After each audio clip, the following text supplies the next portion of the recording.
The Star Wars customizable card game pits two players against each other in a struggle over the fate of the galaxy. Use your skill and cunning to manipulate the Force, and play characters, starships, locations, and more from the Star Wars universe.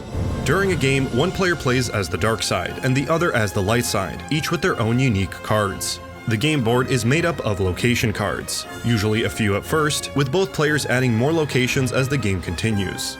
Each turn, players decide which characters, vehicles, starships, and weapons to deploy, and which locations to deploy them to. Players will also make many other decisions regarding battling the opponent, moving cards between locations, and more. Each player's deck represents the amount of life, or rather life force, available to them. As the game progresses, controlling important locations will gradually deplete your opponent's life force a little bit each turn. The more locations controlled, the more damage dealt. However, if you spread your characters, vehicles, and starships too thinly across many locations, you risk losing them in battles with your opponent. A player who is significantly outmatched in a battle could lose a great deal of life force as well. When your opponent runs out of life force, you win the game.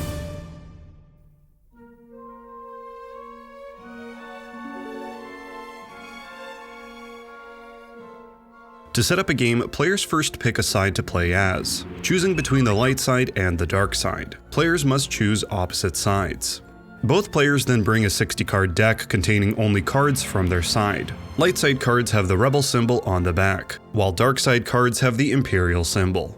Then, at the same time, both players search through their decks for a starting location and deploy it, which means placing it in the middle of the table between both players. Locations will be covered in detail later, but for now just know that they are shared and fought over by both players. Regardless of who deployed the location, they are oriented so that the sides with the blue lightsaber icons face the light side player, and the red lightsaber icons face the dark side player. If the two locations are part of the same system, for example if both are Tatooine locations, then put them right next to each other to show that they are related and connected. Otherwise, leave some space between them. Next, each player shuffles their deck and draws an opening hand of 8 cards. The rest of your deck is placed near you, face down, in a large pile called your reserve deck. There are additional types of starting cards that can be played during game setup to provide planning and strategy. These will be covered in the starting cards section. For your first game, it's recommended to start with only locations. Game setup is now finished, and the dark side player begins the first turn.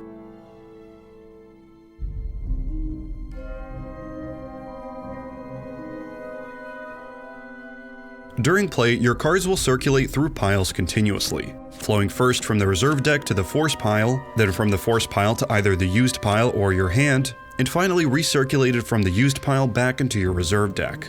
These 3 zones, reserve deck, force pile, and used pile, are all together known as your life force, and managing them is a key strategic factor. If your life force is ever totally empty, you lose the game. After you have played your starting cards and drawn an opening hand, the remainder of your 60-card deck becomes your reserve deck. During a phase at the start of your turn, you will move some of your cards, one at a time, from your reserve deck to your force pile. Your force pile represents the amount of force energy that is available for you to use, to perform various game actions, pay costs to deploy cards, draw cards, or save for a future turn. Deploying a card to the table often requires you to use force. To do so, cards from your force pile are moved face down, again one at a time, to your used pile to represent this expenditure. Then later, at the end of each player's turn, you recirculate, which is the act of placing your used pile, as a group, beneath your reserve deck. Near the end of your turn, during your draw phase, you'll have the opportunity to draw cards from your force pile into your hand. Your hand is not a part of your life force. A player can lose the game due to having no life force remaining, even while they still have cards in their hand. You also have a lost pile, which is also not a part of your life force. However, it's usually kept to the right of your reserve deck. This is a pile where lost cards are played face up. Usually, cards are discarded to the lost pile as the result of battle or at any time the opponent causes you to lose force. Cards in the lost pile generally will not recirculate back into your deck. However, sometimes it is possible to retrieve a lost card and use it again.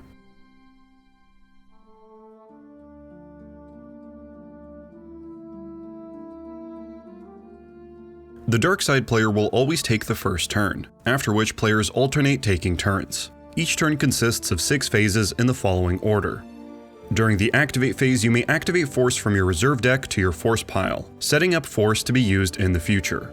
Then during the control phase, you may initiate a force drain at each location you control, potentially depleting your opponent some life force. Next, during the deploy phase, you may deploy cards from your hand, including locations, characters, vehicles, and others. After this comes the battle phase, where you may initiate battles at locations both players occupy. Then, in the move phase, you may move your characters, vehicles, and starships from location to location, provided they are able to do so. Finally, you may replenish your hand in the draw phase, after which your turn is over and the opponent begins theirs following the same phase sequence. This video will cover the phases in order, and go over the basic card types when they are relevant for the phase.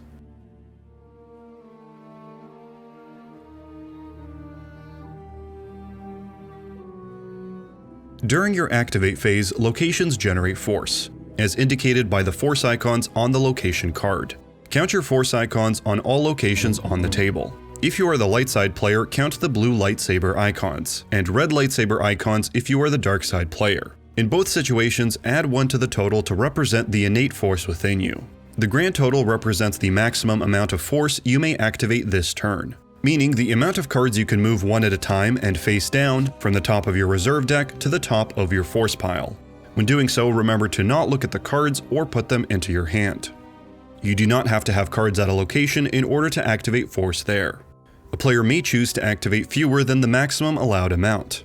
For example, a player might not want to activate so much force that their reserve deck is empty, because having some cards in the reserve deck is usually beneficial during battles. Location cards set the stage for where the game will play out. For example, a character card such as Darth Vader is not merely on the table. He is at a single specific location, such as the Death Star War Room. Battles occur at a single location at a time, involving all of the cards at that particular location. Players will have opportunities to move their cards from one location to another. There are two main types of locations: sites and systems. Sites are horizontally oriented and represent a specific area on a planet where characters and vehicles may deploy, battle, and move. Systems are vertically oriented and represent the orbit above a planet somewhere in the Star Wars galaxy, where starships and characters can also deploy, battle, and move. The two types of locations share a similar structure. They both have a light side and a dark side, to be faced towards the appropriate players based on the lightsaber icon colors. Each side of the location also contains game text, which might be different for the two players. The title of the location will be in the top middle of its text box, with its force icons to the left of the title. To the right of the title are icons that indicate various attributes of the location. For sites, the first icon indicates whether the site is considered interior, exterior, or both. Additional icons may appear to indicate other properties, such as underground, which can be referenced by other cards. Meanwhile, system locations do not have interior or exterior icons, but do feature a parsec number. This number is used to determine the distance that a starship must travel to get there, and will be explained during the move phase. As the game progresses and more locations enter play, each planet's locations will be grouped together, but kept separate from other planets' locations. Locations and their specific rules for grouping and order will be covered in detail later. Locations are vitally important in that they provide the force generation that each player needs to deploy other cards. They are also what cards are deployed to, moved to, and battle for. It's important to remember that during the activation phase, you do not need to have cards at a location in order to activate force there. When all desired activations are complete, you proceed to the control phase.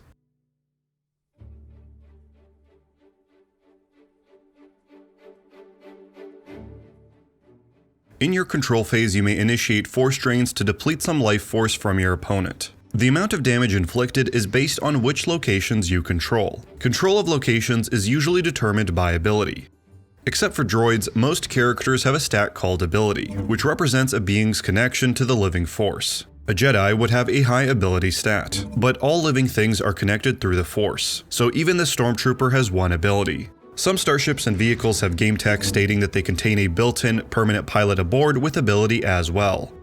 If you have one or more ability at a location, you are said to occupy that location. If you have one or more ability at a location and the opponent does not, then not only do you occupy the location, you also control the location. These are important concepts, as there are many cards that reward players for occupying and controlling locations, or punish players who fail to do so. Some cards and rules will reference a player having presence at a location. Having presence at a location means the exact same thing as occupying a location. For this rules video, we will stick with the more common occupy terminology. During your control phase, look at all of the locations on the table to see which ones you control. At each location you control, you may choose to initiate a force drain for an amount equal to the number of opponents' force icons at that location. Announce your force drains one location at a time, and complete each one before initiating the next. Each time you force drain, your opponent must lose one card for each force that you drained. Whenever someone is required to lose force, they discard the appropriate number of cards, one at a time, to their lost pile face up. Cards may be discarded from their hand, or off of the top of their reserve deck, force pile, or used pile, or in any combination of either. If discarding from a face-down pile, such as the reserve deck, force pile, or used pile, simply flip the top card off of the top of the pile into the lost pile. In this way, force icons are a double-edged sword. The more force icons on your side of the location, the more life force you can activate at the start of each of your turns. But if your opponent gains control of that location, you will lose that much force there whenever your opponent initiates a force drain. It's important to note that various cards and rules will check for occupying and controlling of locations at any time. These concepts are not limited to the control phase where force drains are performed. It's also important to note that many cards, especially locations, feature text such as "Force Drain +1 here" to indicate that they increase the amount of damage inflicted by a force drain.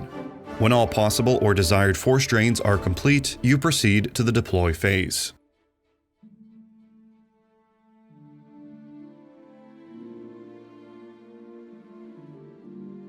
During the deploy phase, you may deploy cards from your hand to the table. You may deploy as many cards as you wish one at a time, provided that you can pay their deploy costs.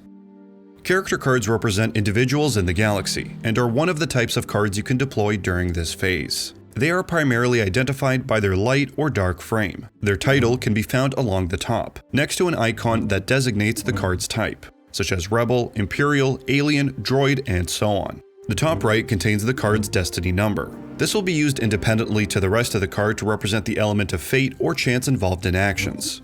Underneath the title is a box with flavor text, called the lore. The lore can sometimes contain bolded words that describe the card's specific type further.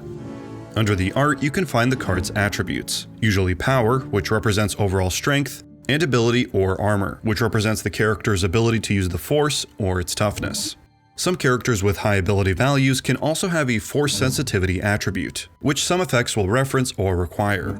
A character's defense value is its ability or armor, whichever is higher. Below the stats is the game text of the card. In the bottom left, there are two boxes with numbers, one above the other. The number in the white box, sometimes referred to as the top number, is the card's deploy cost, or in other words, how much force is needed to deploy the card. The number in the black box, sometimes referred to as bottom number, is the card's forfeit value, usually used in the battle phase, representing the amount of battle damage that may be absorbed by sacrificing this card to the lost pile. Characters can also have additional icons found along the right of the game text. These indicate additional skills that characters may have, such as being warriors or pilots. Certain cards will reference or require these skills. You can deploy a character at a location where you either have force icons on your side or at a location that you occupy. You occupy a location by having a total ability of one or more there. Character deployment also usually requires the expenditure of force. Look at the deploy cost, the number in the white box, on your character, and move that amount of force, face down and one at a time, from the top of your force pile to the top of your used pile. Then place the character you are deploying on the table near the location card, to show that it is there. Characters can have additional deployment costs or restrictions, such as specific location deployment restrictions in their game text, so always read the card before deploying it. Some locations won't have force icons, so in these cases you will need to move characters in before being able to deploy additional characters there, although there is an exception. A character with the word spy in their lore box may ignore these restrictions, and deploy directly to a location regardless of force icons or occupying the location. If that spy has ability of one or more, they now occupy the location themselves, opening the way for other characters to follow.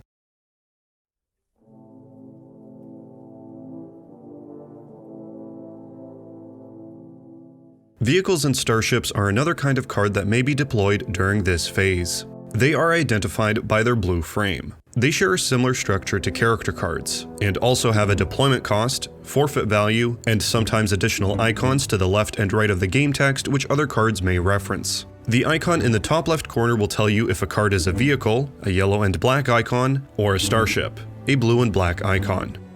Vehicles typically deploy and move between exterior site locations carrying passengers, and can use their power in battles at sites. Starships are usually deployed at system locations, and are used by characters to travel and battle throughout the galaxy. Starships and vehicles have slightly different attributes to characters.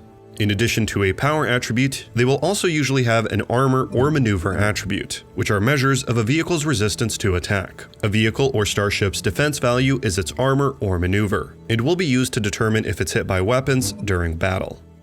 Vehicles will usually have a land speed attribute, which indicates how far a vehicle can travel along adjacent sites in one turn, potentially also transporting characters from site to site. Vehicles will usually require a pilot or driver to move, and have a passenger capacity, both of which will be described in the card's game text. Starships primarily deploy, battle, and move at system locations. There are two main classes of starships, Capital and Starfighter, which can be discerned by the line underneath the art. Like vehicles, they have power and either armor or maneuver attributes. As they are specialized in space travel, starships usually have a hyperspeed attribute. This value is used in determining the maximum distance, in parsecs, that a starship can move in one turn, provided they have a nav computer. Like vehicles, starships usually require a pilot to function, and can have a passenger capacity or even a starfighter capacity. These will be listed in the card's game text. Deploying vehicles and starships is similar to deploying characters. Simply pay the deploy cost of the card, found in the white box in the bottom left, by moving force from the top of your force pile, one at a time and face down, to the top of your used pile. Like characters, in order to deploy to a location, you will need to have force icons there or else already occupy the location, meaning have ability 1 or more there. However, vehicles and starships have additional minor restrictions on what kinds of locations they can be deployed to. In most cases, a character can deploy to any site, but a vehicle may only deploy to an exterior site, meaning a site with the exterior icon.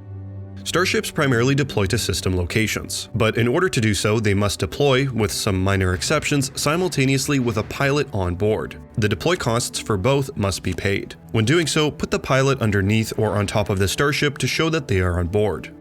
Many starships come with a permanent pilot already on board, as indicated by this pilot icon on the starship card. These allow the starship to be deployed and used without a separate character card. Capital starships can only deploy to a system location, and cannot be deployed empty, meaning without a pilot. Starfighters can be deployed empty only to docking bay site locations, or into the cargo hold of another starship. You may also deploy characters directly aboard your vehicles or starships, at any location you occupy or where you have force icons. However, the vehicle or starship must also have sufficient capacity. In the same manner, you may deploy starfighters to capital starships that can carry them. To summarize, in order to deploy a character, vehicle, or starship from your hand during the deploy phase, you must first occupy the location you are deploying to, or have force icons on your side at that location. Then, pay the deploy cost found in the white box of the card, by moving that many cards from the top of your force pile, face down and one at a time, to your used pile. Characters deploy to sites or aboard your vehicles and starships. Vehicles deploy to exterior sites only, and, with some exceptions, starships deploy to systems. You may deploy as many cards from your hand as you like, as long as you meet any restrictions and have enough force in your force pile to cover their deploy costs.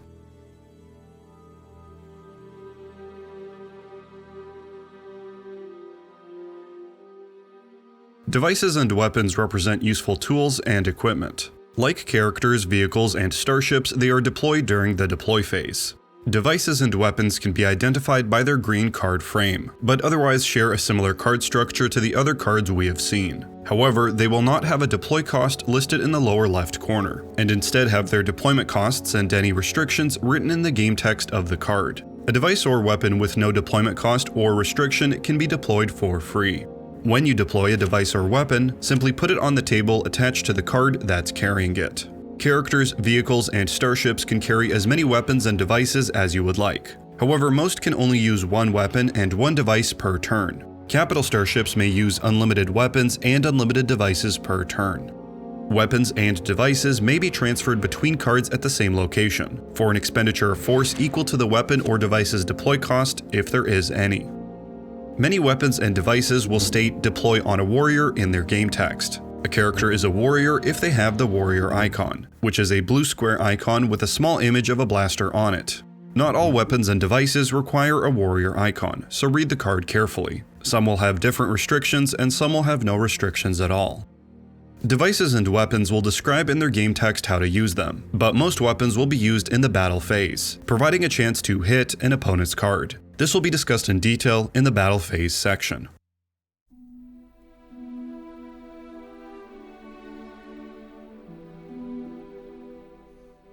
Locations can be identified by their horizontal frame if they are a site, or transparent vertical frame if they are a system. Locations are deployed during the deploy phase and have no deploy cost, so you may place any number of locations on the table from your hand during your deploy phase. Site locations are deployed in an order which emulates natural planet topographies, while allowing players to actually create the layout of the planet as they play. Broadly, the sites for a particular planet are placed in a pattern where interior and exterior sites are separated from each other by any sites that contain both interior and exterior icons, often a docking bay, like in this example. A system location is placed on one end of the row of related site locations, if such sites are already on the table. Otherwise, the system card is placed alone. The system location is related to all sites in the same system. So, for example, the Tatooine system is related to all Tatooine sites. As the game progresses, when a new site is deployed to an existing system, it may be inserted between or placed at the end of the related sites. For example, in this layout, there are 4 places where you could deploy a new exterior site, inserted anywhere between the docking bay and the system location. It's important to note that once deployed, locations may not be rearranged. There are dark side and light side versions of many locations, and the game text and force icons on each side may vary. You may convert your opponent's version of a location on the table by deploying your own version on top of it. A location may change back and forth, light to dark, dark to light, more than once during a game if you have more than one copy of that location card in your deck.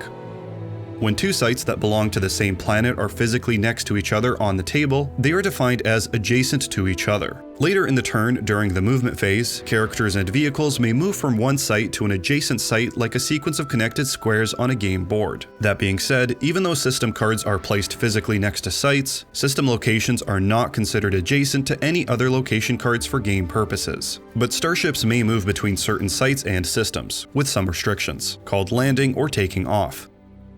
Certain locations and planets have additional specific rules on the layout that locations can be deployed in, which will be discussed in detail in the Location Arrangement Specifics section.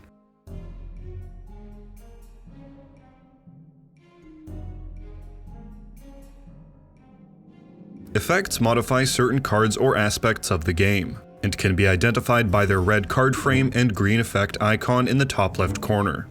Like the other cards we have seen, they are deployed from their hand during the deploy phase, and depending on their game text can be played on characters, locations, or even just the table. Effects deploy according to their game text, and you do not need to occupy or have force icons in order to deploy them at a location. If an effect does not have any deploy cost in its game text, the effect deploys for free. Effects modify other cards and game conditions while they are on the table, and, unless cancelled, remain for the rest of the game. If an effect is cancelled, any cards or conditions the effect was modifying usually revert to their previous status. Cards may have a number of dots before their title. If a card's title contains a dot, then that card is considered unique. If there are multiple dots, then it is considered restricted. The dots indicate the maximum number of cards with that title that may be on the table at one time. If a unique card leaves the table, another copy of that card may be deployed later. After you have finished deploying cards, the turn proceeds to the battle phase.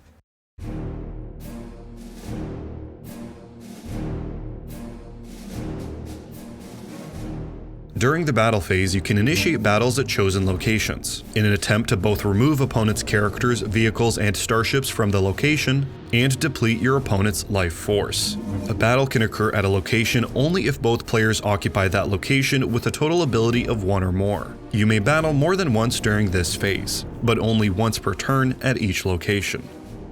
A battle is broken down into 5 segments. First, the battle is initiated at a location by using 1 force. Then, in the weapon segment, players take turns firing weapons at targets. Next, in the power segment, the power of cards is added up by each side to determine the victor, and the amount of losses the loser will suffer. Players might be permitted to add a battle destiny draw that increases their total power and creates attrition against their opponent. Then, in the damage segment, players must lose cards and force based on a number of factors, including cards hit by weapons, battle damage, and attrition. Finally, the end of battle segment marks the end of the battle. Let's go over each segment in order. To initiate a battle at a location during the battle phase, you must first use one force by moving it from the top of your force pile to the top of your used pile. Some reacts, a card type which will be discussed later, which respond to battle initiation, can play at this time. Next comes the weapons segment. Players take turns firing weapons, beginning with the player who initiated the battle, then alternating between players. Devices and other kinds of cards may also be used during this time. The weapons segment ends once both players finish firing weapons and playing other cards. Each weapon describes how it works, including the kinds of cards it may target, the force required to fire it, a check to see if it hits, and, if successful, the consequences for the target. When used, most weapons require a destiny draw, which is simply the act of flipping the top card of your reserve deck and using the destiny number of that card for a check, usually against the target's defense value. After the check is complete, the drawn card goes into the used pile. Each weapon may only be fired once per battle. Most weapons specify that they hit their target when successful. Any hit targets are turned sideways, but they still participate in the battle. For example, a card that is hit can still fire its own weapon if it has one. Later on during the damage segment, all hit cards will be lost. Character weapons, such as a blaster rifle, may not fire into or out of a starship, or an enclosed vehicle. Following the weapon segment is the power segment. During this segment, add up the total power each side has participating in the battle. If the battle is at a system location, add up the power of each of your piloted starships, but not the power of the characters inside. If the battle is at a site location, add the power of each of your piloted vehicles and each of your character cards, except those inside starships and enclosed vehicles. Remember that any hit cards still count towards your total power. Additionally, each player who has a combined total ability of 4 or more participating in the battle may make one battle destiny draw. To check if you meet the 4 ability requirement, count the ability of all of your cards in that battle, except for passengers who are inside starships or enclosed vehicles. It's important to note that having 8 ability does not entitle you to make 2 battle destiny draws. The player who initiated the battle draws their battle destiny first. There are many times during a game when a player might need to make a destiny draw, such as when firing a weapon, playing certain interrupts, or in this case, drawing a battle destiny during the power segment of a battle. All destiny draws are performed the same way, by simply revealing the top card of your reserve deck and checking the number in the top right corner, which is the card's destiny number. If the card is a location, then its destiny number is 0. Players may then play responses, as some cards can cause destiny to be cancelled or redrawn. Afterwards, the destiny is placed on top of the used pile. Drawing battle destiny is desirable because it both increases your total power and creates attrition against your opponent. In this example, the light side player drew a battle destiny of 3, so their total power is increased by 3 and also created 3 attrition against the dark side. The dark side drew a battle destiny of 1, and thus increased their total power by 1 and also created 1 attrition against the light side. If you do not draw any battle destinies, the attrition against your opponent is 0 and cannot be increased. Attrition represents inevitable losses that occur on both sides of a battle. It's critical to remember that power and attrition are 2 entirely separate values. To repeat, power is counted in this segment through cards that are at the location, then added to by any battle destinies drawn, while the attrition against your opponent is simply the value of your battle destinies drawn. After adding up total power, including any relevant destinies drawn, the player with the higher total power, again including any destiny, wins the battle. The other player loses the battle, but both players may incur some losses during the damage segment. Next, during the damage segment, players lose or forfeit cards, both from their force and the contested location from 3 factors: weapon hits, attrition, and battle damage. Cards are forfeited from the battle to satisfy attrition and battle damage up to their forfeit value, which is the number in the black box in the lower left corner of the card. Forfeiting a single card satisfies both attrition and battle damage. For example, forfeiting Darth Vader, who has forfeit value 8, simultaneously satisfies both 8 points of attrition and 8 points of battle damage, even if Vader is hit.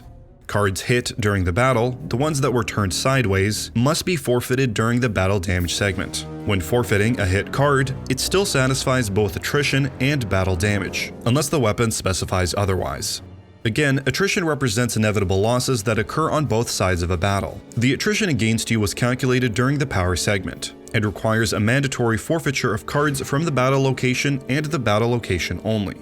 Some cards have text such as immune to attrition less than 4. This means that if the attrition against the player was less than 4 at the start of the damage segment, before forfeiting anything, then that card is immune to the attrition. If it is a starship or enclosed vehicle, that immunity is shared with the cards inside as well. If a player has no cards left to forfeit, or if all of their remaining cards are immune to the attrition, any remaining attrition is ignored. It's important to note that even the player who won a battle must satisfy the attrition against them by forfeiting cards.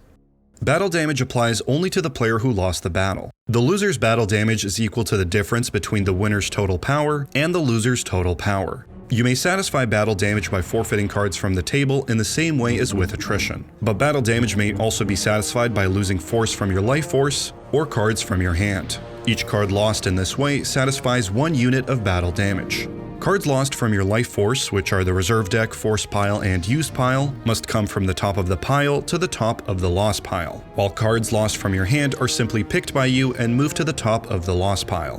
When satisfying losses for battle damage, you may use any combination of forfeiture from the location, losing force, and discarding cards from hand. When a forfeited card leaves the table, it causes everything attached to that card to be lost as well. So you'll probably want to forfeit characters aboard a starship before forfeiting the starship itself. Once you have forfeited all of your cards that were hit and satisfied all attrition and battle damage, you may not voluntarily forfeit any additional cards. After both players have forfeited all hit cards and have satisfied all attrition and battle damage, the battle proceeds to the end of battle segment, where some card effects may happen, and then afterwards the battle is complete. Players may occasionally come across cards that add additional battle destinies, or add a destiny to power only, or add a destiny to attrition only. All such draws are made during the power segment in the following order: first power destinies, then battle destinies, then attrition destinies. Here is an example of a battle. During their battle phase, the dark side player would like to initiate a battle at Tatooine Docking Bay 94. Both players occupy this location, so it's a valid location to initiate a battle in. To begin, the dark side player initiates the battle by paying 1 force, moving it from the top of their force pile face down to the top of their used pile. The battle proceeds to the weapons segment. The only weapon at this location is a blaster attached to a rebel trooper. The blaster says that it may target using 1 force, so the light side player chooses to use 1 force to target a stormtrooper. To check if it's a hit, the blaster instructs to draw a destiny, so the light side player flips the top card of their reserve deck and checks the destiny number against the target's ability. The number is 2, which is greater than the stormtrooper's ability of 1, so the stormtrooper is considered hit. Since the stormtrooper was hit, he is turned sideways. However, he still participates in the rest of the battle. Since there are no other weapons to fire, the battle proceeds to the power segment. Both sides count up their power and check their ability total. The light side counts Luke's power of 3 and adds 2 from both rebel troopers, for a total of 5. The dark side counts Vader's power of 6 and adds 3 power from all stormtroopers for a total of 9. Both the light side and the dark side each have at least 4 combined total ability on their sides, so both will make a battle destiny draw during this segment. The player who initiated the battle draws battle destiny first, so the dark side player flips the top card of their reserve deck and notes the destiny number, a 1. The dark side player also points out that Darth Vader says, when in battle, adds 1 to each of your battle destiny draws, so the dark side player notes that they have actually drawn a 2, and adds this to their total power. The light side then does the same, and draws a battle destiny of 3, adding it to their total power as well. The dark side has a total power of 11, while the light side has a total power of 8. So the dark side has won this battle. The light side player loses, but since both sides drew destinies, both sides must incur some losses as a result of attrition. The battle proceeds to the damage segment, and players must incur losses based on any weapon hits, attrition, and battle damage. The light side player lost the battle by a difference of 3, and had an attrition of 2 from the dark side destiny draws. They choose to forfeit a rebel trooper as they have a forfeit value of 2, so this would satisfy 2 points of battle damage and 2 points of the attrition. They do so, putting the trooper into the lost pile, and have 1 battle damage left over. Battle damage can be paid for by forfeiting cards from the location or losing force. The light side player notes that Luke is immune to attrition less than 3, but this doesn't help much since the rebel troopers were not immune. Immunity to attrition is mainly useful to you when all of your cards are immune, otherwise you will still end up taking losses. Light could choose to forego Luke's immunity and forfeit him anyways, but this would be a huge waste. They could choose to forfeit the other rebel trooper, but its forfeit value is greater than the battle damage remaining, so even that would be a bit of a waste. The light side player chooses instead to lose force, which can be from either one of their 3 life force piles or cards from hand. The light side player chooses to lose a card from the top of their used pile, moving it to the lost pile, satisfying the last 1 battle damage. The light side now has satisfied all of the losses on their side. The dark side did not lose the battle, but they still got hit with a weapon and had a battle destiny drawn against them. This damage segment, the dark side must satisfy 3 points of attrition from the battle. Characters hit with weapons must be forfeit during this phase. So the stormtrooper is put into the lost pile because they were hit, but their forfeit value still satisfies 2 points of attrition. There is 1 point of attrition remaining. Vader is immune to attrition less than 5, but the stormtroopers are not, so the dark side player will have to forfeit something. The player naturally chooses to forfeit a stormtrooper, not Vader. The stormtrooper's forfeit of 2 is greater than the remaining attrition of 1, which feels wasteful, but the dark side player had to lose something. The damage segment is now finished, and the battle at Tatooine Docking Bay 94 is complete. The dark side player continues their battle phase. As a reminder, if any attrition is present as a result of battle destinies, both sides must satisfy their attrition values, even if the battle was won. Additionally, it's critical to note that forfeiting a single card, even a hit card, satisfies both attrition and battle damage. After a battle finishes, you may initiate another battle at a different location by using 1 force and repeating the same segments of a battle as described earlier. After all desired battles have been completed, the battle phase ends, and the move phase begins.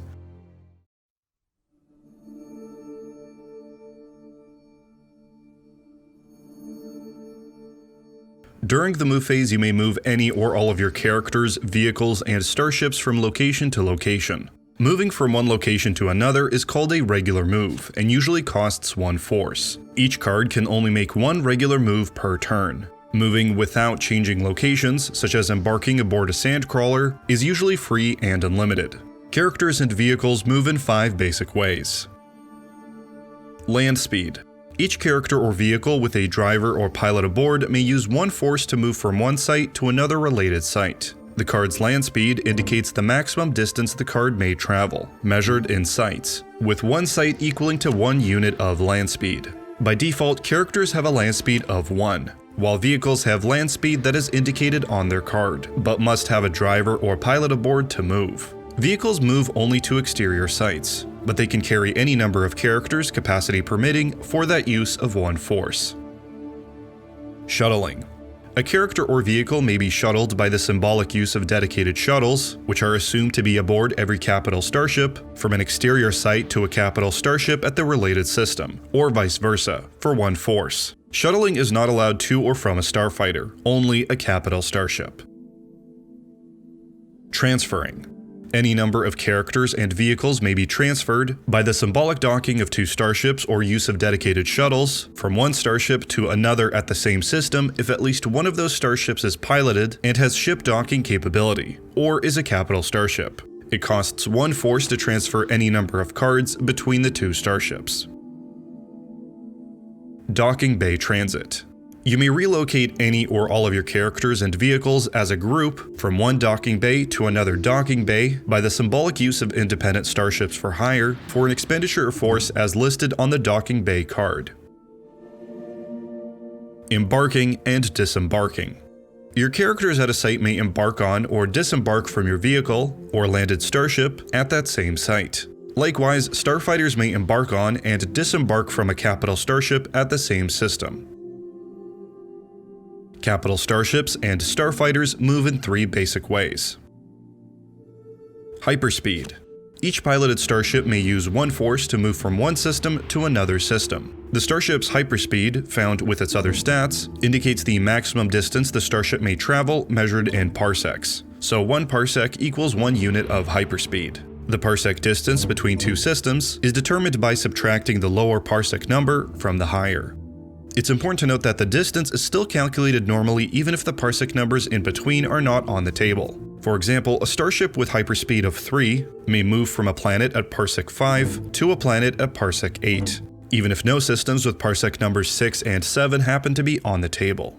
Additionally, to use its hyperspeed, a starship also needs a nav computer. This may be provided by a permanent nav computer icon on the starship itself or by a passenger, typically an astromech droid which has a nav computer icon. Landing and taking off. A piloted starfighter at a site may take off to the related system. Similarly, a piloted starfighter at a system location may land at any related exterior site. TIEs, however, may only land at docking bays. Landing or taking off requires one force, but is free to or from a docking bay. A landed starfighter has no land speed, power, or maneuver. It may not utilize game text, except game text relating to occupant capacity or permanent pilots. It also may not use starship weapons or any cards which would logically require the starfighter to be moving. Embarking and disembarking. Your characters at a site may embark on or disembark from your vehicle or landed starship at that same site. Likewise, starfighters may embark on and disembark from a capital starship at the same system. This movement costs no force to use.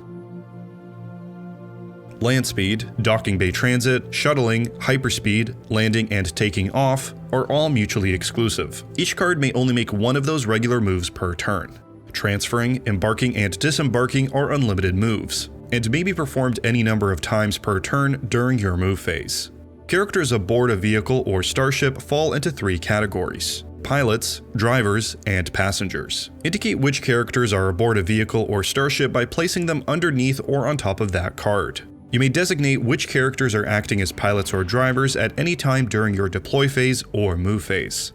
In most situations, a starship must have a character pilot or permanent pilot aboard and designated to move or to use its power, while a transport vehicle must have a driver aboard and designated to move or use its power. In both cases, any other characters aboard are referred to as passengers, or in the case of creature vehicles, riders. When a starship or vehicle moves, it carries its occupants along with it, such as pilot and passenger characters aboard. However, those occupants are not considered to be moving themselves. Consider the following example. Darth Vader is aboard the Devastator at the Hoth system, but the dark side player needs some reinforcements on Tatooine. During the dark player's move phase, they first use one force to move the Devastator from the Hoth system, parsec 5, to the Tatooine system, parsec 7. Devastator has 3 hyperspeed, so it can make this move. Next, the dark side player uses one force to shuttle Vader down from aboard the Devastator to the site Tatooine Mos Eisley. In this example, although Vader made a long trip, the cards Devastator and Darth Vader only made one regular move each, so this is a legal series of moves. After all desired moves have been completed, the turn proceeds to the last phase, the draw phase.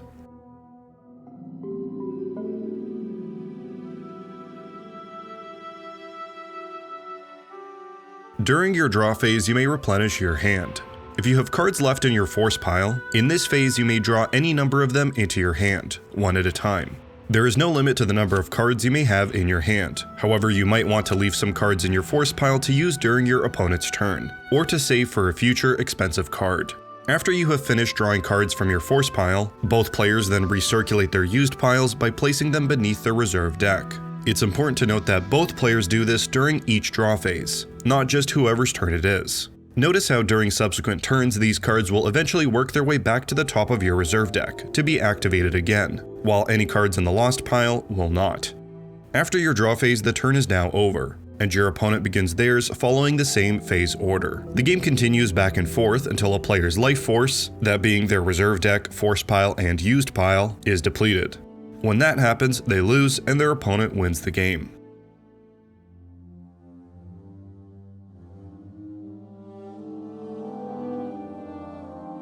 If a card instructs you to retrieve cards or force, this means to recover cards from your lost pile and place them into your used pile. For example, if a card allows you to retrieve 3 force, then this would mean to move the top 3 cards, one at a time, from the top of your lost pile to the top of your used pile.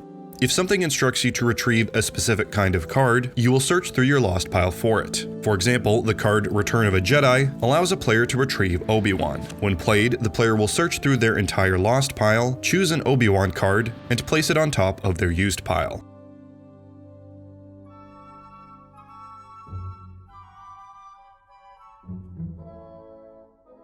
Interrupts represent a surprise or sudden turn of events. They are identified by their red border and unique icon. Unless specified otherwise, an interrupt may be played during any phase, even during battle or during the opponent's turn.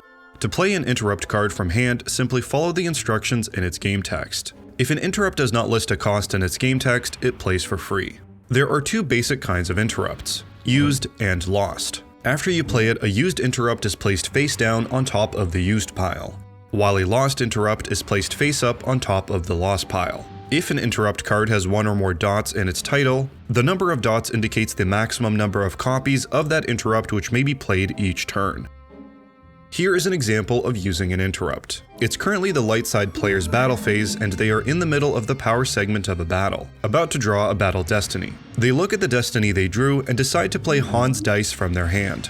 Han's dice reads, if one of your characters of ability greater than 2 is in a battle, use 1 force to draw another battle destiny instead of the one you just drew. Through its text, the interrupt describes its condition: a character of an ability greater than 2 in a battle and drawing a battle destiny, a cost, 1 force, and the resulting effects, drawing another battle destiny, replacing the one currently being drawn. The player uses 1 force and gets the resulting effects since they have met all of the conditions and costs, replacing their drawn battle destiny with a new one. Han's dice is a used interrupt, so after its effects are complete, the card is put face down on top of its owner's used pile. The battle continues and the light side player proceeds with their turn. Many interrupts have multiple functions, separated by the word "or" in capital letters. When playing an interrupt like this, the player chooses just one of the functions to play, and ignores the other functions. For example, the card Hujix allows the player to cancel all of the battle damage against them in a battle that they lost. It also says, or cancel Suns Down. When Hujix is played, the player chooses whether they are canceling all battle damage against them, or if they are canceling the card titled Suns Down.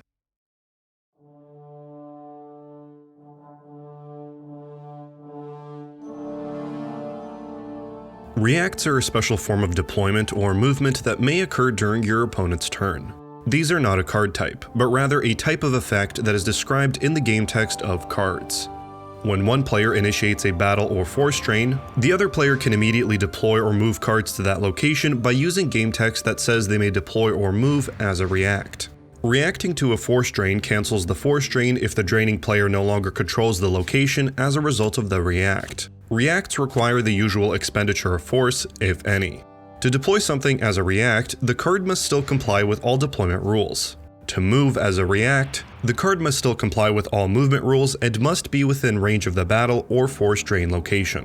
If it is a starship or non-creature vehicle, it must have a pilot or driver aboard, and a nav computer if moving through hyperspace. The reacting card may use its land speed or hyperspeed, may land or take off, and may embark on or disembark from a vehicle or starship. Other cards may embark on the reacting card just before it departs, and or disembark from it just after it arrives. Reacting to a force drain cancels the force drain if you now occupy the location. Reacting away from a battle, such as in the case of using a Tauntaun, cancels the battle if you no longer occupy the battle location. Cards involved in a react are prevented from reacting again during the same turn, even if the react is cancelled. Here is an example of using a react. During the dark side player's turn, they notice that the light side player has 2 X-Wings, with 3 power each at the Hoth system. Seeing this as an opportunity to attack and cause some battle damage, the dark side player uses 8 force to deploy the Star Destroyer Conquest, with power 9 to the Hoth system in their deploy phase. Then proceeds to their battle phase and uses 1 more force to initiate the battle there. Neither side would have enough ability to draw battle destiny, so this looks like a clear and easy win for the dark side player, who is at 9 power versus the opposing 6. The light side player seems set to take 3 battle damage, which they would then satisfy by forfeiting an X-Wing or by losing 3 force. However, as soon as the dark side player initiates the battle, the light side player responds by announcing that they have a react to play. The player reveals that they have the Corellian Corvette Spiral in hand. Spiral says, may deploy -3 as a react. Spiral normally deploys for 5, but at -3, the light side player only needs to use 2 force to deploy it right now. The light side player had wisely saved some cards in their force pile during their previous turn, instead of spending all of it or drawing all of it into their hand. By deploying the Spiral as a react, the light side player now has the advantage in the battle. They now have 11 total power, and what's more, they now have 4 ability in the battle, allowing them to make a battle destiny draw to further boost their power and create attrition against the opponent.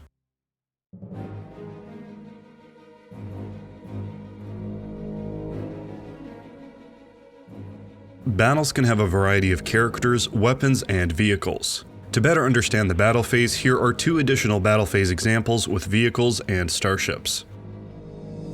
It's currently the dark side player's turn, and they just started their battle phase. The dark side player has a Tempest 1 with a permanent pilot, and a Tempest Scout piloted by both a permanent pilot and Lieutenant Hebsley.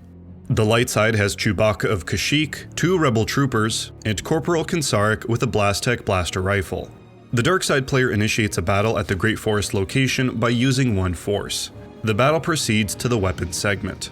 Corporal Kinsarik is the only one with a weapon in this battle, and the light side player chooses to use it during this segment. This blaster rifle reads that it can target a character, creature, or vehicle, so the light side player targets the Tempest Scout, as it has a smaller defense value than the Tempest 1. As described on the weapon, to check if it's a hit, the light side player must use 1 force and draw a destiny, with the result of the destiny needing to be greater than the defense value, which is a 4 in this case. They pay the force cost and flip the top card of their reserve deck. It has a destiny of 4, which is not greater. The last sentence of this blaster rifle reads that it can be fired repeatedly for 2 force each time, so the light side player decides that they would like to fire it again. They use the 2 force, and this time draw a destiny of 5, which is greater than 4. This is considered a hit, and the vehicle is turned sideways to represent this. The weapon segment is now over. For the power segment, both sides first need to check if they are allowed to draw any destinies. Characters and permanent pilots that are piloting vehicles count their ability towards meeting the minimum ability requirement of 4 for drawing battle destiny. On the dark side, the Tempest 1 does not have any characters on it, but it does have a permanent pilot which provides ability of 2. The Tempest Scout has a permanent pilot with ability of 1, as well as Lieutenant Hebsley piloting it, and he has an ability of 2. The total ability on the dark side is 5, which is more than enough to draw a battle destiny. They do and draw a 4. This will be added to their total power calculated in this segment. It also creates 4 attrition for their opponent.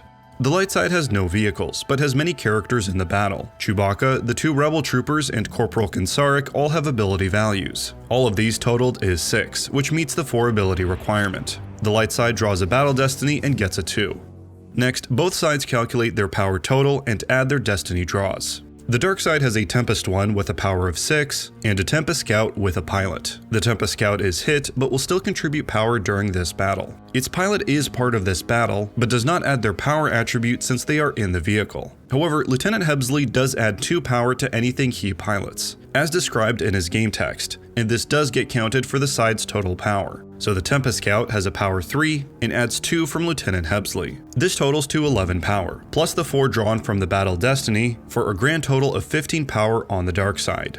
The light side adds up the power of all of their characters. 6 from Chewbacca, 1 from each rebel trooper, and 2 from Corporal Kinsarik, for a total of 10 power plus the 2 from the battle destiny, for a grand total of 12 power. No other game effects or interrupts change the power in any way, so the total power values and attrition are compared. The dark side's 15 is greater than the light side's power of 12, so they win this battle. But since both sides drew battle destinies, in this case 4 from the dark side and 2 from the light side, these attrition values will cause both sides to forfeit cards regardless of victory. Following the power segment is the damage segment. In this segment, cards must be forfeited for weapon hits, attrition, and battle damage. Firstly, we check the difference in total power between the victor and loser. In this example, it's 3, so the light side will need to satisfy 3 battle damage, either by forfeiting cards from the battle location, or by losing cards from hand or life force. However, the dark side drew a destiny of 4 in this battle, so light has 4 attrition that must be satisfied. The dark side won the battle, but had one of their vehicles hit, and have 2 attrition against them that must be satisfied. Because the Tempest Scout was hit, the dark side must forfeit it. It has a forfeit value of 4, which is more than enough to satisfy the 2 attrition from the light side battle destiny draw. Forfeiting the Tempest Scout will cause Lieutenant Hebsley to be lost as well, but the dark side player has no choice. Here are some other hypotheticals to consider. If Tempest Scout had not been hit, the dark side player could simply forfeit Hebsley to satisfy the 2 attrition, and keep their Tempest Scout. If instead they were facing more attrition, such as 7, it would be critical for the dark side player to forfeit Hebsley first, satisfying 3 attrition with his forfeit value, then forfeit the Tempest Scout next, to satisfy another 4 attrition. The light side was the loser in this battle, so they have to fulfill battle damage dealt this battle, in this case 3, as well as 4 attrition from the dark side. Battle damage can be satisfied by losing cards from hand or life force, but light also has 4 attrition, which can only be satisfied by forfeiting cards from the battle. Light may as well just focus on satisfying the 4 attrition, and in doing so, they will satisfy the 3 battle damage as well. As we can see, small amounts of battle damage is sometimes insignificant when the player is already dealing with attrition. Light forfeits both of their rebel troopers, which forfeit for 2 each, a total of 4, putting them in the lost pile. This satisfied both the 4 attrition and the 3 battle damage. The damage segment is now complete, and the battle is finished. The dark side player proceeds with their battle phase. In this example, it's currently the light player's turn. At the Tatooine system location, they have a Y-Wing with a permanent pilot and a Grey Squadron Y-Wing pilot, an X-Wing with a permanent pilot and enhanced proton torpedoes, and another X-Wing with no weapons but a permanent pilot. The dark side has a Victory-class Star Destroyer, a capital starship, with a permanent pilot plus 2 additional character pilots aboard. Most capital starships have capacity for a large number of pilots, passengers, and even other starships and vehicles, in addition to a permanent pilot. At this system location, the dark side also has a Black 3 with a reserve pilot and a TIE cannon. During the light side player's battle phase, they announce that they will initiate a battle at the Tatooine system location. They use 1 force to initiate, and the battle begins with the weapon segment. Whoever initiated the battle can fire a weapon first, and the light side player decides to use their enhanced proton torpedoes, targeting the capital starship. They will add a 1 because of the text of the weapon, and need to have the total value be greater than the target's defense value, which is a 5 in this case. They use the 1 force required for the weapon as per the game text, and draw a 4, adding 1 from the card's effect. The total 5 is not greater than the defense value of the starship, so it is considered a miss. It's now the dark side player's turn to fire a weapon, if any. They decide to fire their TIE cannon, targeting the Y-Wing, using 1 force to do so as per the card's text. They draw a 4, which is higher than the target's defense value of 3, so this is a hit. The card is turned sideways and will eventually need to be forfeited during the damage segment. There are no other weapons to be fired, so the battle proceeds to the power segment. Both sides first check to see if they have the required ability of 4 to make a battle destiny draw. Characters and permanent pilots that are piloting starships or vehicles count their ability towards meeting the minimum ability requirement for drawing battle destinies. The dark side has 6 ability through all of their pilots, so they draw a battle destiny, getting a 2. The light side has 2 from its character pilot, and another 3 from permanent pilot's ability as described on the text of the starships, so they also meet the requirement and draw a battle destiny, getting a 7. Now both sides add up their total power on their side, and add any destinies drawn. The dark side has a Victory-class Star Destroyer with 6 power, and 2 pilots that add 2 power each. They also have a Black 3 with 1 power and a pilot that adds 1 power to it, for a total of 12 power plus their battle destiny of 2, for a grand total of 14.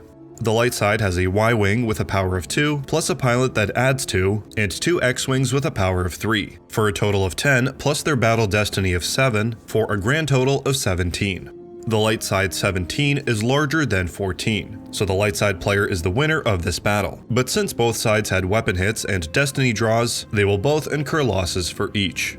Next, in the damage segment, both sides need to satisfy their losses, starting with the light side player who won the battle but still had a starship hit and a battle destiny of 2 drawn against them. They choose to forfeit the Y-Wing, putting it into their lost pile along with any cards attached, the pilot in this instance. This also satisfies the attrition, as the starship has a forfeit value of 2. If the attrition was a higher number, like 5, the pilot could first be forfeit and then the Y-Wing afterwards. It could even have been done in this example, as it would be legal to forfeit the pilot to satisfy the attrition, then forfeit the Y-Wing to satisfy the weapon hit. Either way, the end result is the same in this example. All losses on the light side are now satisfied. The dark side player has the difference in total power as their battle damage losses, which is 3 battle damage. They also face 7 attrition, so they carefully consider their options on how they will satisfy this much attrition.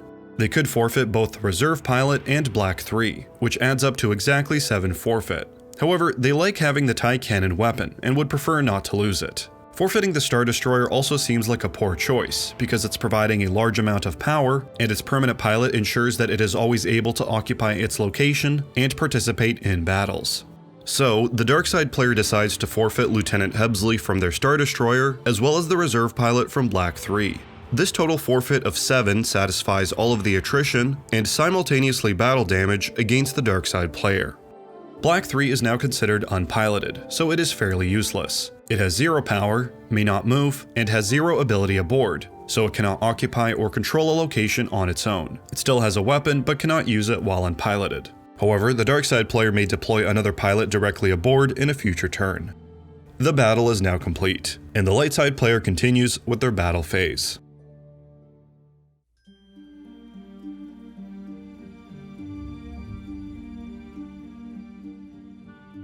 During game setup, players simultaneously reveal their starting locations before shuffling and drawing their opening hand. However, there are additional kinds of starting cards that may be revealed and used during the game setup procedure. These are starting effects, starting locations, objectives, and starting interrupts. Regardless of which cards are used by players, revealing these cards at the start of the game is done in a fixed order as follows.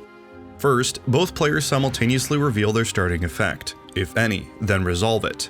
Only an effect that literally states starting effect in the subtype box is eligible for this step. Then both players simultaneously reveal their objective, if they have one. If a player does not have an objective card, they choose any one location from their deck to use as a starting location instead. If one player selects an objective and their opponent selects a starting location, deploy the location first, followed by the objective. If both players select an objective, the player who will go first in the game, usually the dark side player, deploys their cards first, followed by their opponent. Each objective will in turn state some additional card or cards to immediately deploy, which should be done at this time. Objectives will be explained in the next section. If both players select a starting location, deploy them simultaneously. Finally, both players then simultaneously reveal their starting interrupt, if any. The player who will go first in the game resolves their starting interrupt, followed by their opponent. Most starting interrupts will either allow a player to immediately deploy certain kinds of cards, or take certain kinds of cards into their starting hand. The remaining cards are then shuffled and placed down in front of each player to form that player's reserve deck. Each player then draws 8 cards to form their opening hand. The dark side player then begins their first turn, following the turn sequence.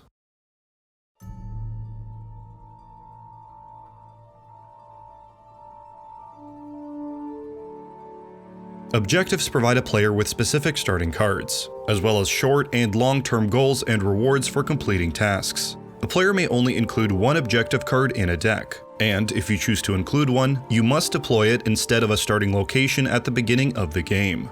Objectives are double-sided cards with a purple frame, and will have game text that causes them to flip. An objective card always deploys with its front side, the side with a destiny value of 0, face up. Italicized text on the front side of an objective, beginning with the term deploy, specifies actions and deployment taken at the start of the game. All such actions or deployment ignore deployment costs, but must obey deployment conditions. For example, during game setup, the light side reveals Dantooine base operations. They put the objective on the table with its front side, or the side with a destiny value of 0, face up. The objective instructs to deploy the Dantooine system location, so the player finds the card from their deck and deploys it. This objective has a flip condition and a remove from play condition, both related to the system location that it deployed. For the rest of the game, this objective will remain in play, being flipped when the flip condition is met, or removed from play when an effect on it makes it do so.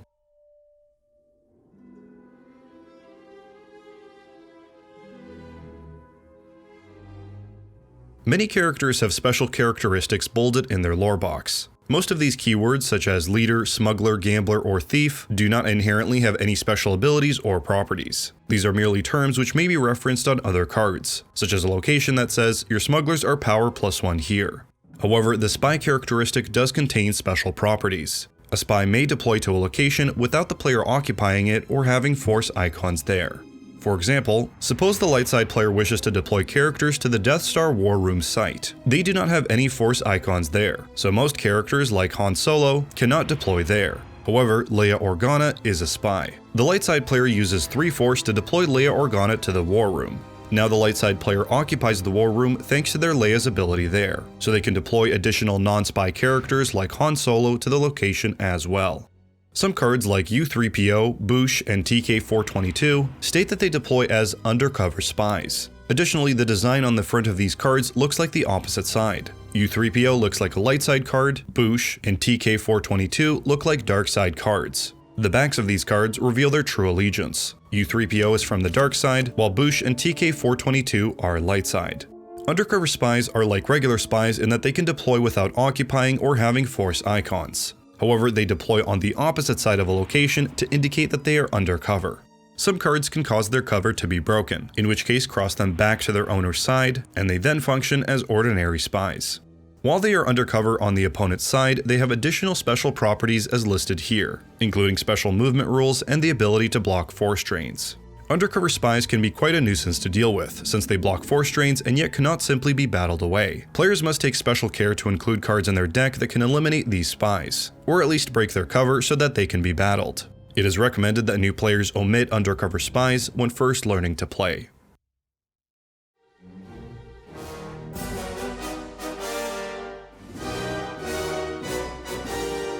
Epic events are a card type which represent major storyline occurrences, such as the destruction of the Death Star or the potential turning of Luke Skywalker. They are purple like objectives, but are an entirely different type of card. Unlike objectives, epic events will only have text on one side, and have the standard card back on the other. And whereas players are limited to one objective per deck, they may include as many epic events as they like.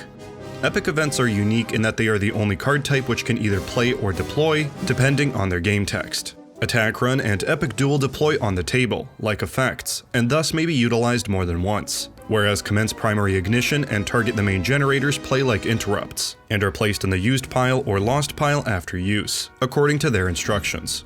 In both cases, when either played or deployed, simply follow the text of the card.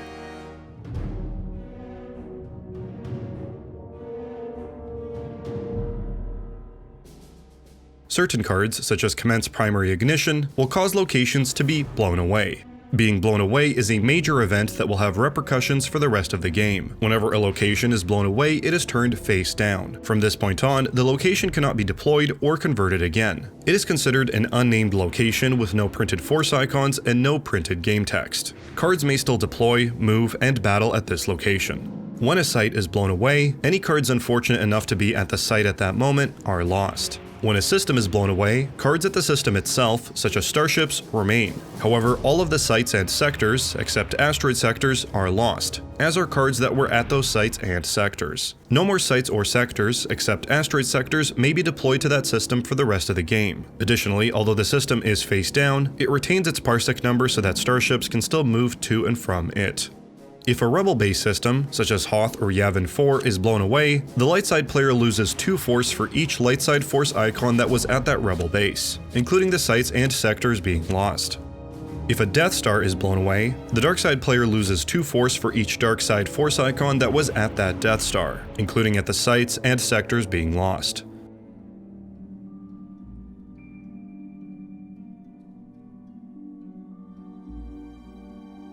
As previously explained, each different planetary system is kept separate on the table from others. The location of a planet system relative to its related sites on the table is completely arbitrary, meaning it is not required that a system be deployed physically next to any particular site, as long as it is at the end of the layout.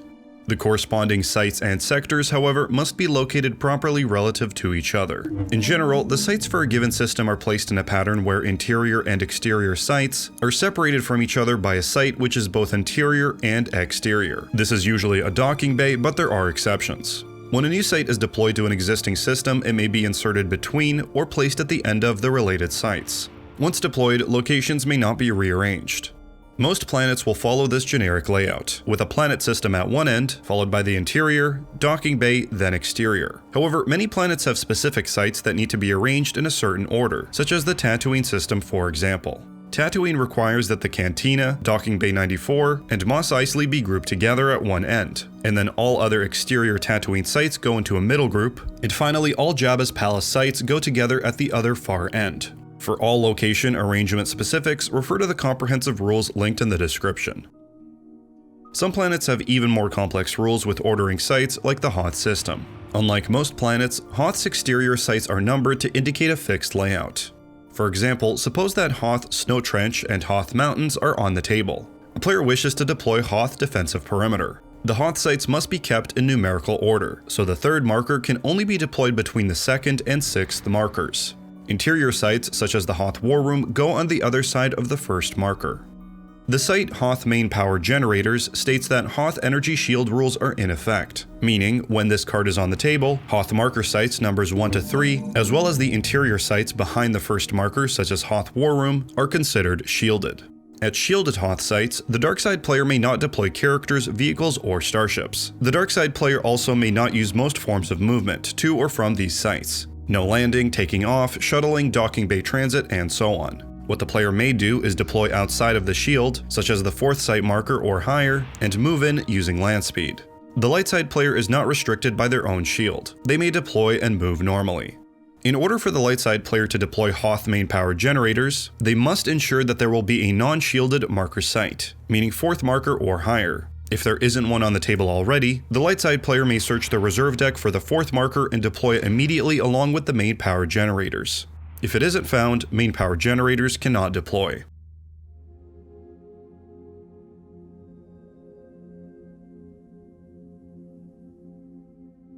Some sites are considered generic, meaning that they represent environments found on a variety of different planets. These sites may be identified by a single diamond in their card title. Generic sites may be added to any planet that is already represented on the table by another location, and usually have additional restrictions in their game text, such as Swamp saying that it may not deploy to Tatooine. Generic sites may not be used as starting locations. Generic sites are limited to one of each type per planet, so there cannot be 2 forests on Yavin 4, but there can be a forest and a swamp on Yavin 4, and another forest on Dagobah. Once a generic site has been deployed to a planet, it takes on that planet's name. For example, a swamp deployed to Yavin 4 is now Yavin 4 Swamp, and is considered a Yavin 4 site.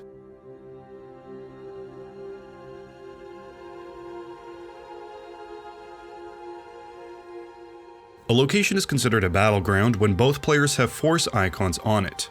Many cards reward players for occupying or controlling battlegrounds. For example, Imperial Artillery is an interrupt that says, during your control phase, if you have a weapon at a battleground you control, opponent loses 1 force.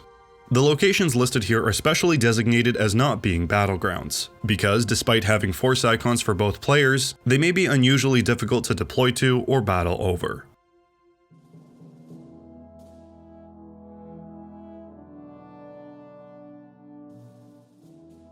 Sectors are a vertically oriented location where starfighters and some other cards can deploy, battle, and move. Asteroid and cloud sectors typically have diamonds in their card title. Whenever these diamonds are present in a card title, including on non-asteroid and cloud cards, the number of diamonds indicates the number of copies that both players together can have on table at any given system, whether on the system itself or at a related location. So for example, the asteroid field card has 3 diamonds. Therefore, both players are limited to a total of 3 such asteroid field locations at each planet system. Both asteroid and cloud sectors are deployed during the deploy phase like a regular location, but asteroids must be deployed on the opposite side of a planet system from where sites are deployed, while cloud sectors are placed between a system location and its related sites. Asteroids will refer to asteroid rules. Wherever asteroid rules are in effect, your starships present there continuously risk being hit by asteroids. During each of your control phases, for each ship you have in an asteroid sector, do the following. The opponent draws 1 asteroid destiny, in a similar way to how other destinies are drawn. If the drawn card is itself an asteroid sector, the starship is immediately lost, no matter how high its armor or maneuver. Otherwise, add 1 to the asteroid destiny value for each additional sector at that system that has asteroid rules in effect. If the total asteroid destiny is greater than the armor or maneuver of the ship, then the starship is lost. Cloud sectors are placed between a system location and its related sites, and are related to the planet system where they are deployed and to that planet's sites. They are part of the planet and thus take on its name. So any cloud sectors at Tatooine are Tatooine locations, effectively becoming Tatooine clouds. Shuttle vehicles, cloud cars, patrol craft, squadrons, and starfighters, or any starship that moves like a starfighter, may deploy, battle, and move at cloud sectors. Cloud sectors inhibit the ability of starships and characters to move between a site and a system. Instead of a starfighter at a site taking off directly to a system, or vice versa, it will now need to spend multiple turns to move through any cloud sectors in between. Characters may still shuttle up or down, but instead of costing only one force, the cost increases by an additional one for each cloud sector in between.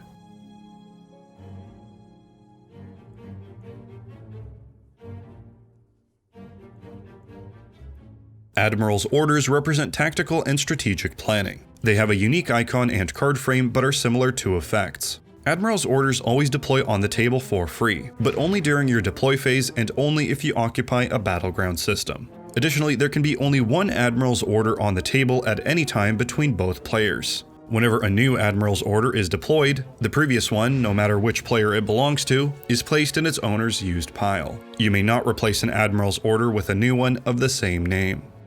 Admiral's orders usually contain some text that applies to both players, such as each starfighter that fires a weapon in battle is power +3. They also usually contain some text that is applicable only to the owner, such as you may cancel and redraw your starship weapon destiny. As such, both players should note the wording carefully.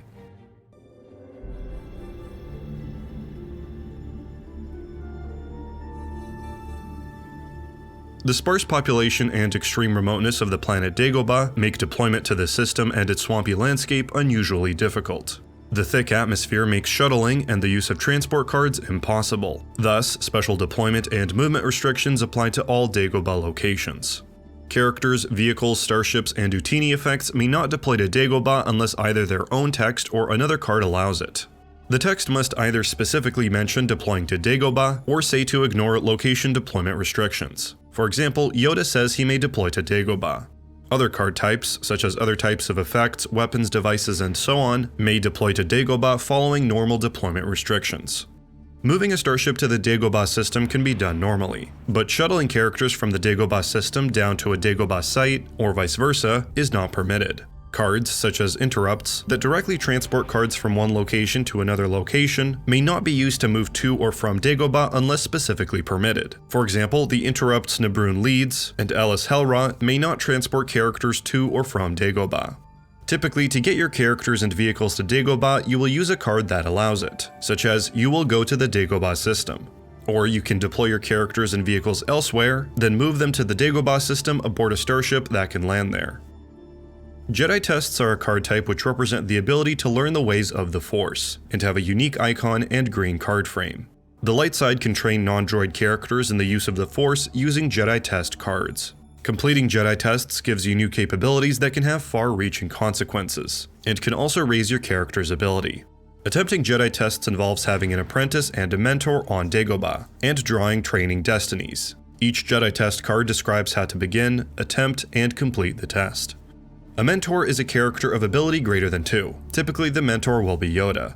An apprentice is a non-droid, non-Jedi character with less ability than their mentor. Typically, the apprentice will be a version of Luke or Leia that is allowed to deploy to Dagobah, such as Son of Skywalker or Daughter of Skywalker.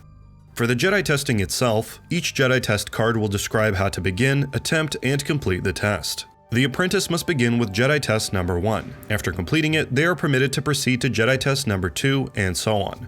For each Dagobah site on the table, add 1 to any training destiny draws. Generic sites do not count. Each time an apprentice completes a Jedi test numbered higher than that character's ability, their ability number increases to match the Jedi test number.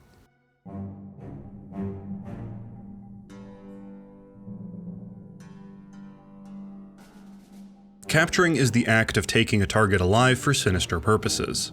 Only the dark side can capture, and does so through cards like IG-88 with Riot Gun, or All Wrapped Up. When a character is captured, the dark side player must immediately choose one of 3 options: seizure, imprisonment, or escape. Seizure allows a bounty hunter, warrior, or battle droid at the same location to take that captive into custody. To do so, place the captive face up beneath the captor, or escort as the rules refer to them. Imprisonment is only available if the capture occurs at a prison site, such as Detention Block Corridor, Security Tower, or Jabba's Palace Dungeon, and causes the captive to become an imprisoned captive, being placed face up beneath that prison site. Escape places the captured character in the light side player's used pile. Out of these three options, the dark side can choose any available option they want. For example, the player may opt for the escape option even if they could have seized or imprisoned the captives. Escorts automatically bring their captive with them, at no additional cost when they move, as well as board starships or vehicles as long as there is passenger capacity for the captive as well.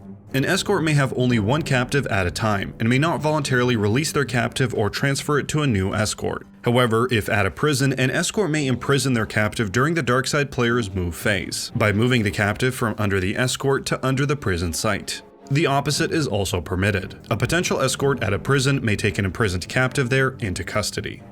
Captives can be released through some card effects, or more commonly, by eliminating the escort. Whenever a captive is released from an escort, the light side player may choose whether the released character escapes, meaning to be placed in the light side player's used pile, or rallies, meaning to be moved to the light side of the site's location, even aboard a vehicle or starship there.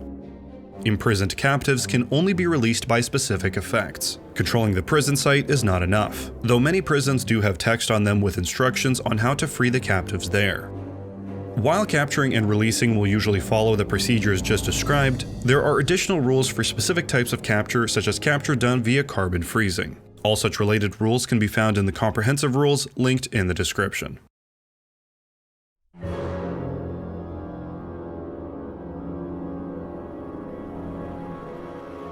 Creatures represent the various life forms found throughout the galaxy, and the threat that wild animals can pose to unwary travelers. They have a similar card structure to characters, in that they have a deploy cost, a destiny number, and an implied land speed of 1. However, instead of power, creatures have ferocity, and instead of ability or armor, they have a thematic defense value such as Slither 5 or Vicious Howl 3 that they use when fired at by weapons. Due to the additional complexity that creatures introduce to the game, they are not recommended for first-time players. Like characters, creatures are deployed during their owner's deploy phase, and may move during their owner's move phase for 1 force. Creatures can also only deploy and move within their habitat, as defined on each creature's card. Additionally, neither occupying the location nor force icons are required for their deployment. Creatures do not have ability, so they do not occupy or control locations on their own. Therefore, a creature by itself can neither force drain, nor block the opponent from force draining. What especially separates creatures from characters is that creatures do not participate in battles. Instead, they participate only in attacks. Cards that specifically affect battles do not affect attacks, and vice versa. Attacks often result in a card being eaten or defeated, meaning placed in the loss pile, but otherwise attacks do not cause any attrition, battle damage, or force loss. Attacks require checking a creature's ferocity. If a creature has variable ferocity, such as 3 plus destiny, draw destiny during the attack to calculate the ferocity for the duration of that one attack. There are 3 kinds of attacks: creatures attacking other creatures, creatures attacking characters and creature vehicles, and creatures being attacked. Creatures attacking other creatures. If at any time 2 creatures are present together, they immediately attack each other. Compare their ferocity numbers. The creature with the lower ferocity is eaten, meaning lost. If there is a tie, both creatures are lost. Many creatures do not attack their own kind. If 2 creatures are the same species and both possess the selective icon, the attack will not occur. Creatures attacking characters and creature vehicles. During their owner's battle phase, each creature present with 1 or more valid attack targets must initiate 1, and only 1, attack. The attack is free and mandatory. Droids and characters aboard vehicles, except creature vehicles, are not valid targets. If there are valid targets for the creature to attack on both sides of the force, the creature's owner decides which side will be attacked. If there is more than 1 valid target on that side, choose 1 randomly. If a target has a weapon that may target creatures, they may fire it now. However, even if the creature is hit, the attack continues. Compare the creature's ferocity to the target's power, +1 destiny if the target has 4 or more ability. If ferocity is greater than power, the target is defeated, meaning eaten or lost. If the ferocity is equal or lower, nothing happens. Some creatures, like vine snakes and minocs, state that they are parasites that attach themselves to a host. At this point in the attack, they automatically attach to the host instead of comparing ferocity against power. Parasites will be covered in more detail later. If the creature was hit, it is now lost, even if it was a parasite. The attack is now over. Creatures being attacked. During each of your battle phases, your characters, vehicles, and starships present with a creature may initiate one attack against it, although attacking a creature is optional. If there are multiple creatures there, choose one to attack. All of your cards that could participate in a battle at that location participate in the attack. Unlike battles, initiating an attack is free. You may fire applicable weapons at that creature. If the creature is hit, it is lost and the attack is over. If the creature is not hit by a weapon, calculate your total power in the same manner as for a battle, including one destiny draw if you have 4 or more ability participating in the attack. If total power is greater than the creature's ferocity plus defense value, the creature is lost. Otherwise, nothing happens. As mentioned earlier, when a parasite attacks, it attaches to its target. When attached, a parasite does not attack anything or move on its own, but instead moves automatically with the host. Attached parasites may still be attacked by other cards. If a host is eaten by any creature, all attached parasites detach. If a host is lost by other means, attached parasites are lost with the host.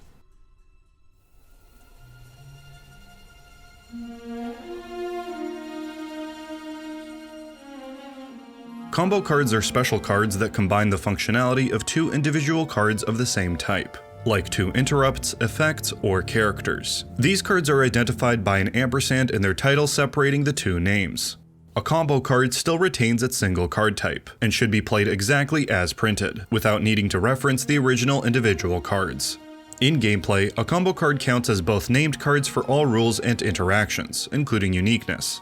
If another card targets or refers to either part of the title, it is treated as targeting the entire combo card. This applies equally to game text, rules, and card effects.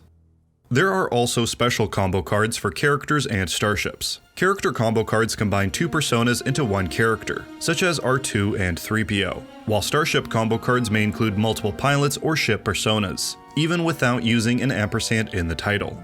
These combo cards behave as one character or one starship for gameplay but have special exceptions, like treating both personas as being with each other for battle or other effects.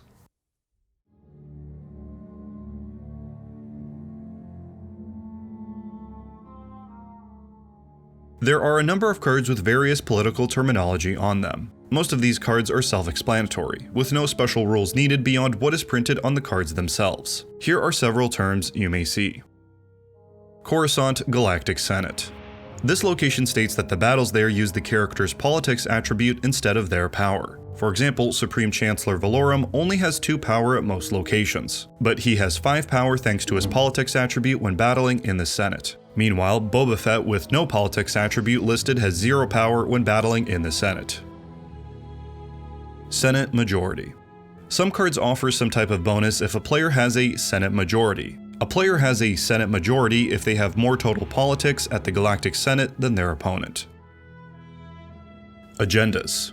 Some characters state that they have certain political agendas such as justice, peace, or trade. These agendas have no inherent powers, but they may be referenced by other cards. Political effects. Political effects play just like ordinary effects. Simply follow the instructions on the card. The term political effect may be referenced by other cards.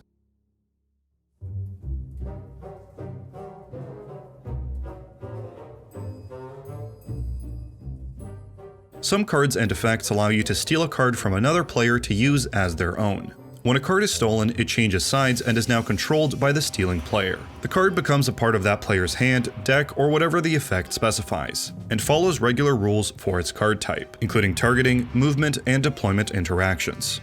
Stolen cards that are placed in the new owner's life force can be activated, used, lost, deployed, and so on, exactly as if they belong to their new owner. However, they are still considered stolen. However, if a stolen card is stolen back by its original owner, it is no longer considered a stolen card for any purposes. At the end of the game, stolen cards count towards their owner's life force total, and then of course are returned to their original owner afterwards.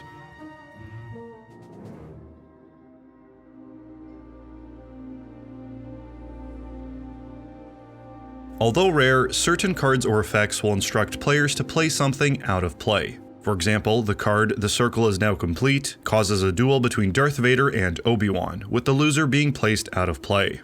When a player's unique character, vehicle, or starship is out of play, they are not allowed to play any additional copies of that card.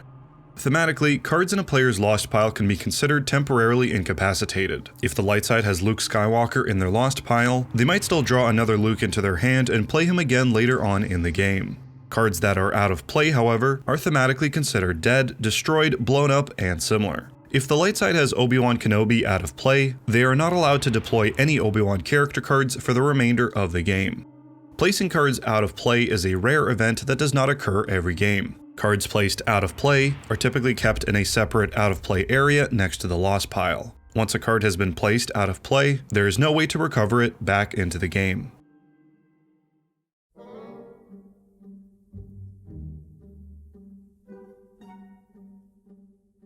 Very commonly, cards will be concerned with where a card is at or present, or who a character is with or present with. These prepositions are used to express simple relationships between cards, and have their normal English language connotations. Here are some examples to clarify some common prepositions.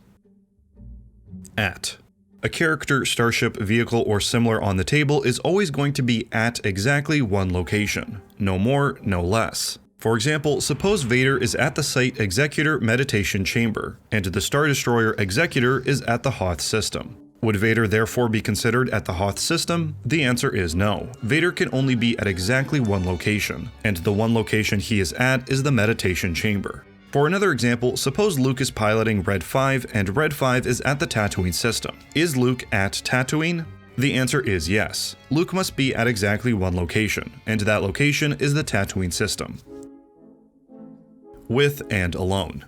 Two characters are with each other if they are both at the same location. A character is alone if they are not with any friendly characters. For example, if the only characters at Endor landing platform are Vader and Luke, then Vader is alone and so is Luke. If the light side then deploys Han there, then Vader is still alone, while Luke and Han are not alone. Present. Present takes into consideration that characters who are at a location may be further subdivided due to being in various starships or enclosed vehicles. For example, at the Hoth North Ridge, Luke is present inside his Rogue One snowspeeder, while Han is present inside the Millennium Falcon that is landed there. Leia is present at the Northridge site itself, and not inside any starship or enclosed vehicle. When a card says that a character must be present, then it means present at their location, unless specified otherwise. For example, the Interrupt Physical Choke says, if a Dark Jedi is present at a battle you have just won, use one force to attempt to choke any opposing character present. This wording means that both the Dark Jedi and the opposing character must be present at the site. Neither one can be inside a starship or enclosed vehicle. It is not possible for a character to be present at a system location. They would always be inside a starship at a system. Present with. Two characters are present with each other if they are both in exactly the same spot. In this example, at the Northridge, none of Luke, Han, or Leia are present with each other. If the light side player deploys Chewbacca directly to the Northridge, Chewbacca will be present with Leia. If the light side player instead deploys Chewbacca inside the Millennium Falcon, which is landed at the Northridge in this example, then Chewbacca will be present with Han, who is also inside the Falcon, and will not be present with Leia, who is outside.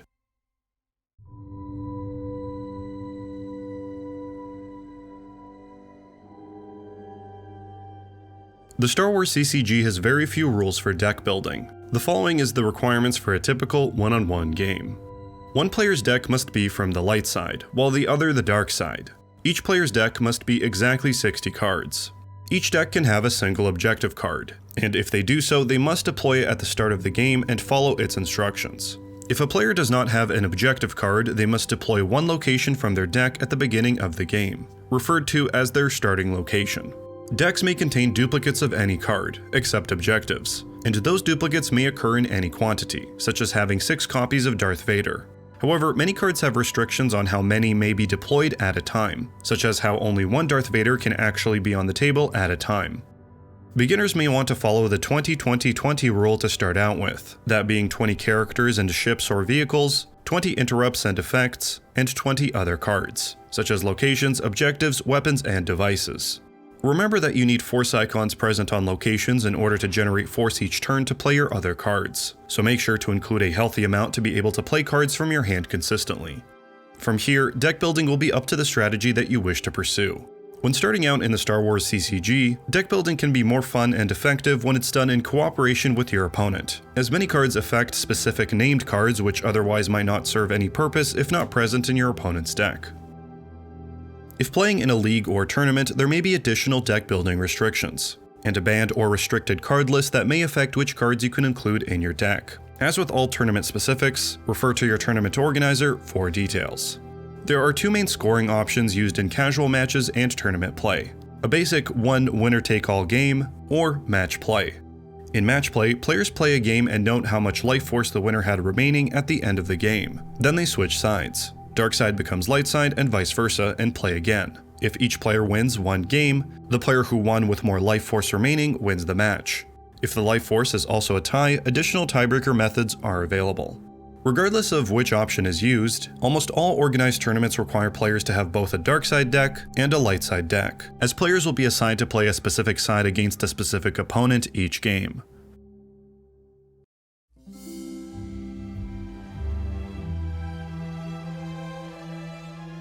The Star Wars customizable card game was first released in December 1995 by Decipher Incorporated. Over the next 6 years, the game's following grew, and with a player base of over 40,000 strong, it became the second most popular trading card game in the world, after Magic the Gathering. Decipher released 11 full expansion sets for the game, as well as a number of smaller sets. However, in December 2001, Decipher announced that it had been unable to extend its license with Lucasfilm to produce the game. After the end of Decipher's print run in 2001, Decipher President and CEO Warren Holland publicly announced, via online broadcast, the appointment of an official Star Wars CCG Players Committee. The Players Committee would be responsible for carrying on support of the game, by continuing to run events and even creating virtual cards that could be printed for free. As of this video's publication date, the Players Committee still runs and maintains the game to this day. This concludes the rules video. This video followed the most up-to-date rule set as maintained by the Players Committee as of this video's publication date. There are many additional specific rules for terms, locations, and other card types that were not covered in this video. Linked in the description are rules and resources that cover these, and should answer any further questions you may have. Thanks for watching, and may the Force be with you.